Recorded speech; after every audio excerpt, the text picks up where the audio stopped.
नमस्कार, स्वागत है आपका और आप देख रहे हैं अपना YouTube channel remake it path. Bihar attendance system, जी हाँ, बिहार अटेंडेंस सिस्टम एक नया सिस्टम बिहार में अप्लाई होने जा रहा है टीचर्स स्टूडेंट की अटेंडेंस के लिए। पहले ये शिक्षकों के द्वारा अटेंडेंस लिया जाता था, लेकिन अब नई व्यवस्था लाई गई है और एक नया ऐप लाया गया है जिसे आप बिहार अटेंडेंस के नाम से जान रहे हैं।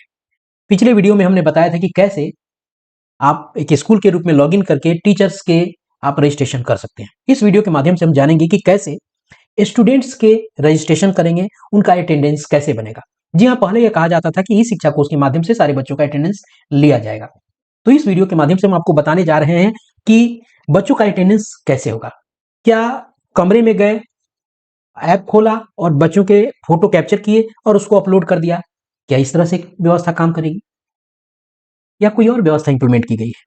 तो इस सारे बातों को हम इस वीडियो के माध्यम से आप तक पहुंचाने जा रहे हैं। तो चलिए वीडियो को शुरू करते हैं। वीडियो को शुरू करने से पहले आपसे आग्रह करेंगे कि वीडियो को अंत तक और लगातार जरूर देखिएगा। अगर बीच में कुछ काम है पॉज करके जरूर रखिएगा, क्योंकि अगर कहीं कोई छोटी सी चीज मिस हो गई तो समस्या आपको होगी अटेंडेंस लेने के समय में। तो चलिए वीडियो को शुरू करते हैं। वीडियो को शुरू करने से पहले आपसे आग्रह करेंगे, पहली बार चैनल पे हैं तो चैनल को सब्सक्राइब कीजिए। कंटेंट पसंद आता है तो लाइक शेयर जरूर करें। आइए आगे बढ़ते हैं।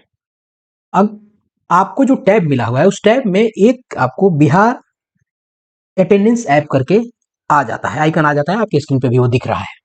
अब जैसे हम उस ऐप को खोलेंगे, आपके सामने मोबाइल पे, अगर मोबाइल एप्लीकेशन से आप उसको रन कर रहे हैं या वेब डैशबोर्ड से, मान लेते हैं कि मोबाइल से चला रहे हैं, यानी उस टैब पर ही आप उसको यूज कर रहे हैं, तो आपको इस तरह से उसका लॉगिन इंटरफेस दिखेगा। ये चूंकि लैपटॉप और डेस्कटॉप पे है तो इस पे बाद में बात करेंगे।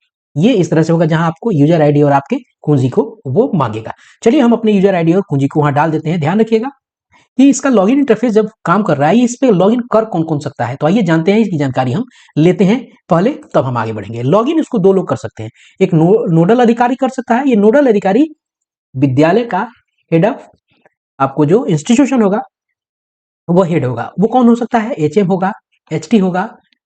उसके बाद ये जो व्यक्ति जो है ये लॉगिन करके स्टाफ का पंजीकरण करेगा। कौन स्टाफ? यानी टीचर्स का पंजीकरण करेगा। वो टीचर्स का आपको रजिस्ट्रेशन ये करेगा। कौन? एचएम और एचटी। शिकायत और रिपोर्ट्स देखेगा। उसके बाद दूसरा व्यक्ति कौन इसको लॉगिन करेगा? वो करेगा टीचर्स। जब तक टीचर का लॉगिन नहीं हो पा, आपका रजिस्ट्रेशन नहीं होगा, ये टीचर जो स्टाफ है वो लॉगिन नहीं कर पाएगा। तो कुल मिला के बात कही जाए तो दो लोग इसको लॉगिन कर सकते हैं, नोडल अधिकारी लॉगिन और स्टाफ लॉगिन। और स्टाफ लॉगिन के अंतर्गत ही आपको स्टाफ अपनी उपस्थिति बनाएगा, छात्र का पंजीकरण होगा। जी हाँ, उसके बाद छात्र की उपस्थिति होगी। ये कैसे पंजीकरण होगा, क्यों पंजीकरण करना जरूरी है, क्या रोज पंजीकरण करना जरूरी है, शिकायत और रिपोर्ट्स। चलिए हम आगे बढ़ते हैं और हम जानते हैं, मान लेते हैं कि हमने एक अपना आईडी डाल दिया है, अपनी कुंजी डाल दी है और लॉगिन कर दिया है। हम यहाँ लॉगिन हो रहे हैं आपको स्टाफ के नाते, चूंकि हमें आपको यहाँ बताना है बच्चों का अटेंडेंस कैसे लिया जाए। तो चलिए हम यहाँ लॉगिन हो जाते हैं स्टाफ के नाते। जैसे हम लॉगिन होंगे तो लॉगिन होने के लिए अभी जैसे हमने बताया कि दो तरीके हैं लॉगिन होने के लिए, नोडल ऑफिसर लॉगिन और स्टाफ और टीचर लॉगिन। तो नोडल ऑफिसर लॉगिन से होगा तो मोबाइल पे इस तरह से खुलेगा, जैसे स्कूल नेम, यहाँ nodal officer name, district name, यहाँ स्टाफ फेशियल रजिस्ट्रेशन, यानी स्टाफ का फेस का रजिस्ट्रेशन होगा। क्लियर है? और उसके ग्रीवांश और रिपोर्ट होंगे। यही होगा मात्र नोडल वाले में। लेकिन जैसे स्टाफ या टीचर लॉगिन के जो इंटरफेस खुलेगा, लॉगिन पेज खुलेगा, वहां हो जाएगा मार्क अटेंडेंस, यानी आपको आपके अटेंडेंस को मार्क करने की व्यवस्था। ध्यान दीजिएगा, यहाँ स्कूल का नाम भी लिखा हुआ है, टीचर्स का नाम हुआ है, जिले का भी नाम है। आगे यहाँ है एफआरएस रजिस्ट्रेशन। एफआरएस रजिस्ट्रेशन का मतलब क्या हुआ? फेस रिकॉग्निशन सिस्टम, यानी रजिस्ट्रेशन। तो टीचर आप इससे रजिस्ट्रेशन करेंगे और इस एफआरएस सिस्टम के आप आगे फेस को रिकॉग्निशन करने के लिए आप रजिस्ट्रेशन करेंगे। किसका? यहां आप करेंगे स्टूडेंट्स का। ठीक है, ये कहानी हो गई। आपने लॉगिन किया टीचर से और आपने अपना अटेंडेंस यहां से बना लिया, वो अटेंडेंस फोटो वाला है। उसके बाद बच्चों का चूंकि काम करना है तो आपको अभी से चूज करना है। जैसे आप उसे चूज कीजिएगा आप अब आगे बढ़िएगा। चलिए वहां हम पहले लॉगिन कर लेते हैं स्टूडेंट रजिस्ट्रेशन के लिए। जैसे हम लॉगिन करेंगे आपको पता है कि क्या क्या चीजें वहां खुलेगी। अब आपको रजिस्ट्रेशन करना जरूरी है। क्यों रजिस्ट्रेशन करना जरूरी है? कि इस सॉफ्टवेयर को आपको बताना पड़ेगा कि ये अमुक व्यक्ति जिसका चेहरा ये है, उसका आपको पूरा बायोमेट्रिकल व्यवस्था इस तरह से है, पूरा बायोलॉजिकल उसका जो फेस है, उसका बनावट है, इस तरह से है, उसका पूरा यूं समझिए कि बायोमेट्रिक व्यवस्था उसको इस सिस्टम को बतानी पड़ेगी। तो पहले रजिस्ट्रेशन होगा, एक बार रजिस्ट्रेशन हो जाने के बाद वो इस सिस्टम में चला जाएगा और वो आगे हमेशा इस सिस्टम में चले जाने के बाद वो बच्चा आगे उसको कभी फिर दोबारा रजिस्ट्रेशन करने की जरूरत नहीं होगी, वो आपको काम करता रहेगा, उसका अटेंडेंस बनता रहेगा। तो सबसे पहले क्या हमको करना पड़ेगा, एफआरएस रजिस्ट्रेशन। जैसे एफआरएस रजिस्ट्रेशन पे क्लिक करेंगे, फुल के सामने आएगा क्लास और सेक्शन। अब आपको यहाँ से क्लास चूज करना है और आपको यहाँ से सेक्शन चूज करना है। उसके बाद फेच डाटा, इसको जैसे क्लिक कीजिएगा तो चीजें खुल के आएंगी। चलिए हम क्लिक करते हैं फेच डाटा पे। उस फेच डाटा पे क्लिक करने से पहले हम क्लास सेलेक्ट कर लेते हैं, किसी एक क्लास को सिलेक्ट कर ले। मान लिया हमने क्लास 1 सेलेक्ट कर लिया, सेक्शन ए सेलेक्ट कर लिया, और जैसे फेच डाटा किया हमारे सामने खुल के आ गया बच्चों का डिटेल। अब बच्चों के डिटेल आ गया, ये उनके नाम है बच्चों के नाम में देखिएगा कहीं हरा है, कहीं लाल है और कहीं लाल है। ध्यान दीजिएगा इन सब चीजों पे। ये बच्चे उस स्कूल में पढ़ रहे हैं, ये सारे बच्चे। अब जिन बच्चों में ये ग्रीन वाला टिक है, इसका मतलब है इनका इनरोलमेंट, इनका आपको रजिस्ट्रेशन हो गया है।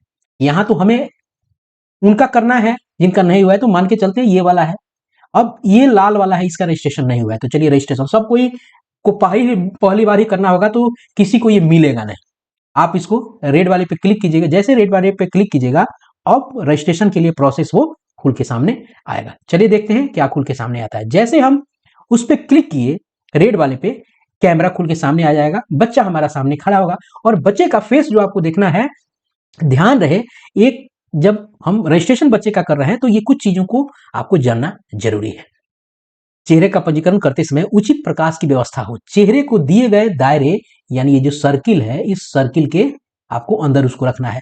और पंजीकरण के दौरान छात्र को मुस्कुराना और आंखें आपको झपकानी चाहिए, तभी रजिस्ट्रेशन होगा। जैसे टीचर के रजिस्ट्रेशन में वो चीजें हो रही थी, उसी तरह आपको बच्चे के रजिस्ट्रेशन में भी उनका आपको आंखें झपकाना और मुस्कुराना होगा। जैसे वो बच्चा आंखें झपकाएगा और मुस्कुराएगा, उस सर्किल में फेस लेके आएगा, जहां प्रॉपर लाइट होगी वहां लिख देगा आपको कंफर्म रजिस्ट्रेशन। आप चाहते हैं कि इसका फिर से दोबारा ले, आप फोटो इसका फिर से रजिस्ट्रेशन करें तो रीटेक कर सकते हैं, अन्यथा की स्थिति में आप कंफर्म रजिस्ट्रेशन पे क्लिक कीजिएगा, सक्सेस का मैसेज थ्रू हो जाएगा और इस बच्चे का रजिस्ट्रेशन हो जाएगा और यहाँ इसका आईडी यहाँ जनरेट हो गया। क्लियर हो गया, अब बच्चे का यहाँ नया एक आईडी जनरेट हो गया। अब चलते हैं, देखते हैं कि हम कैसे आप इस बच्चे का अटेंडेंस बनाएंगे। मान लेते हैं कि सारे क्लास के बच्चों का हमने रजिस्ट्रेशन कर लिया। अब हम रजिस्ट्रेशन जब कर लेंगे तो चलते हैं बच्चों के आपको अटेंडेंस पे फिर से लॉगिन करेंगे एज ए स्टाफ। लॉगिन जब करके जाएंगे तो हम अपने लॉगिन पेज पे आ जाएंगे, उस डैशबोर्ड पे आएंगे तो आपको दिखेगा मार्क अटेंडेंस, ये आपके स्वयं के लिए है, एफआरएस रजिस्ट्रेशन, ग्रीवांस और रिपोर्ट्स। अब यहाँ क्या करना है, मार्क अटेंडेंस पे टाइप करें कि ग्रीवांस वाले पे टाइप करें। अब आपको करना क्या है, आपको अपने होम स्क्रीन पे जाइएगा और होम स्क्रीन पे आपको टैब क्या करना है, मार्क अटेंडेंस पे आपको टैब करना है, यहां पे टैब करना है। अब इसकी जरूरत नहीं है, अब आपको टैब करना है मार्क अटेंडेंस पे। जैसे टैब कीजिएगा यहां कहेगा स्टाफ चेक इन और स्टूडेंट, यहां कहेगा अपनी चेकिंग कीजिए और उसके बाद कहेगा कि बच्चों के लिए का अटेंडेंस बनाइए। क्लियर है, स्क्रीन में स्टूडेंट अटेंडेंस को आपको चुनना है। क्या करना है, बच्चों का जब करना है तो बच्चों का अटेंडेंस आपको वहां चुनना पड़ेगा। चलिए हम आगे बढ़ते हैं, बच्चों का अटेंडेंस हमने वहां चुना, अब कैसे अटेंडेंस बनाएंगे। अब वहां हमने चुन लिया, अब हम क्या करेंगे, छात्र की उपस्थिति चूंकि दर्ज करनी है, तो किसकी दर्ज करनी है, छात्रों की सूची प्राप्त करने के लिए अब यहाँ क्या करेंगे, आपको कक्षा खोलना पड़ेगा, उसका सेक्शन करना पड़ेगा और यहां से दो ऑप्शन आपको मिल रहे हैं, ध्यान रखिएगा, इन दोनों को ध्यान से आपको देखना पड़ेगा। एक चेक इन है, एक है चेक इन एन मोड, दोनों अलग है, एक है चेक इन और एक है चेक इन ये एन मोड। अब इसमें क्या है, दो मोड में ये काम करता है। आपने कक्षा सिलेक्ट कर लिया, उसका सेक्शन सिलेक्ट कर लिया, उसके बाद ये उपस्थिति दो मोड में होगी। चेक इन मोड जो है वो छात्रों को एक एक करके कैप्चर करे, यानी मान लीजिए आपके क्लास में 20 बच्चे बैठे हैं तो उनको एक एक करके उनका फोटो लेना है वाली व्यवस्था को चेक इन मोड कहते हैं। तो इस पे कम लोग जाएगा, ठीक है, यहाँ लिखा हुआ है हरा वर्ग ग्रीन स्क्वायर कैप्चर की पुष्टि दर्शाता है। उसके बी में है कि समूह मोड, एक बार में 3 से लेकर 5 छात्रों को कैप्चर करें। हरे वर्ग कैप्चर की पुष्टि करते हैं, लाल वर्ग किसी समस्या को संकेत करते हैं और अपना आप मोड चूज करें। अब हम दोनों को देख करके चूंकि हमें जानना है, मान लीजिए कि हम अगर एक एक बच्चा को चाहते हैं अटेंडेंस लेना, तो आप क्या करेंगे, चेक इन मोड वाले पे करेंगे। क्लियर है, ये आपको व्यक्तिगत मोड है। अब इसमें जैसे हम क्लिक करेंगे, ध्यान रखिएगा, ये देखिए कब से चल रहा है, ये टेस्टिंग कब से चल रहा है, 4 अगस्त यहाँ डेट है ना, ये 4 अगस्त से इसकी टेस्टिंग चल रही है, आज आया है ये व्यवहार में। अब चेकिंग जैसे हमने किया तो अकेला बच्चा आया। अब अकेले बच्चे का हमने यहाँ से उठाया, वो जैसे हमने चेक इन पे किया इंडिविजुअल पे उपस्थिति अब मोड को चेक जैसे हमने किया कि स्क्रीन पर जो बच्चा दिख रहा है उसका फेस आपको रखना है इस सर्किल में ही।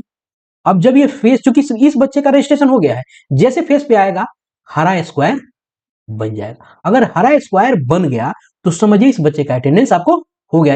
ये सिस्टम जो है इस बच्चे को एक्नोलेज कर लिया, उसने इसको पहचान लिया।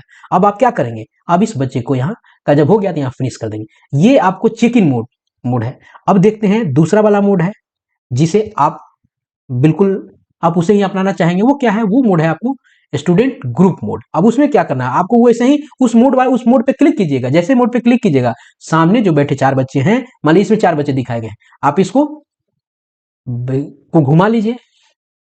आप लैंडस्केप मोड में इसको कर लीजिए, पोर्ट्रेट मोड में कर दीजिए, जो मोड में करना है इसको लैंडस्केप मोड में कर लेते हैं। और 4 बच्चों को आपने ऐसे एक ही साथ लिया। देखिए चूंकि सबका रजिस्ट्रेशन हो गया है इस ऐप में, ये सारे बच्चे हैं, इसलिए जैसे फेस के सामने ये गया टैब, ये चारों बच्चों को इस ऐप ने पहचान लिया और उनका आपको यहां से अटेंडेंस बन गया। और सीधा यहां से फिनिश कर दीजिए। जैसे फिनिश बटन पे करेंगे ये आपको बच्चों का अटेंडेंस यहां से बन गया। अगर यहां लाल आता है, यहां लिखा हुआ है, यदि लाल दिखाई दे तो इसका मतलब है उस छात्र के कैप्चर में समस्या है, जैसे चेहरा स्पष्ट रूप से डिटेक्ट ना होना, खराब होना, तो क्या करें उसको अलग से ले सकते हैं। तो ये तरीका है, दोनों तरीके से आप कर सकते हैं, एक एक करके ले सकते हैं उनके अटेंडेंस के लिए, उनके फेस को कैप्चर करने का व्यवस्था, और समूह में भी ले सकते हैं। दोनों तरीके से बच्चों का अटेंडेंस आप ले सकते हैं। ध्यान रखना है कि जब बच्चों का अटेंडेंस लिया जा रहा हो उस समय ये कुछ व्यवस्था जो है उसमें आपको नहीं करनी है। बच्चों का अटेंडेंस जब लिया जाएगा तो उसमें कुछ जो चीजें हैं उसका ध्यान रखना हो। कौन सी चीजें हैं, आपको जो फेस जो है वो आपको सीधा रखना पड़ेगा। फेस सीधा रखना पड़ेगा क्या, हाँ, कैमरे की तरफ रखना पड़ेगा। Keep face straight to the camera, slowly blink your eyes, यानी धीरे से अपने आंख को के पलकों को झपकाइए और मुस्कुराइए। आप मास्क नहीं लगा सकते हैं, चश्मा नहीं लगा के खिंचवा सकते हैं, टोपी नहीं लगा के आप खिंचवा सकते हैं। आप अगर इधर उधर देख रहे हैं तब आप नहीं इसे कर सकते हैं। अगर माथा हिला डुला रहे हैं तब ये नहीं खिंचा पाएगा। अगर सही ढंग से वहां रोशनी नहीं है तो नहीं हो पाएगा। अगर डबल लोग हैं तब उसमें वहां दिक्कत होगी। क्लियर है। इस तरीके से आप बच्चों के जो अटेंडेंस व्यवस्था के लिए जो नई एप्लीकेशन लाई गई है इसके माध्यम से आप उसके रजिस्ट्रेशन कर सकते हैं और उसके बाद उसके अटेंडेंस को आप बना सकते हैं। रजिस्ट्रेशन तो मोस्ट है, पहले इस सिस्टम को बताना पड़ेगा कि यह बच्चा है, इसका नाम, यह जो विद्यालय में जिस नाम से वो बच्चा है वो बच्चा यही है। तो स्कूल में वो आया है, वो बायोमेट्रिकल व्यवस्था से उसको वो उसका फोटो कैप्चर कर रहा है। ये जबरदस्त ढंग से निगरानी की व्यवस्था है। तो इस वीडियो में इतना ही। मिलते हैं जल्दी ही नए कंटेंट और नए इन्फॉर्मेशन के साथ। जैसे जैसे इस संबंधित अपडेट आता रहेगा हम आप तक पहुंचाते रहेंगे। धन्यवाद। जय हिंद।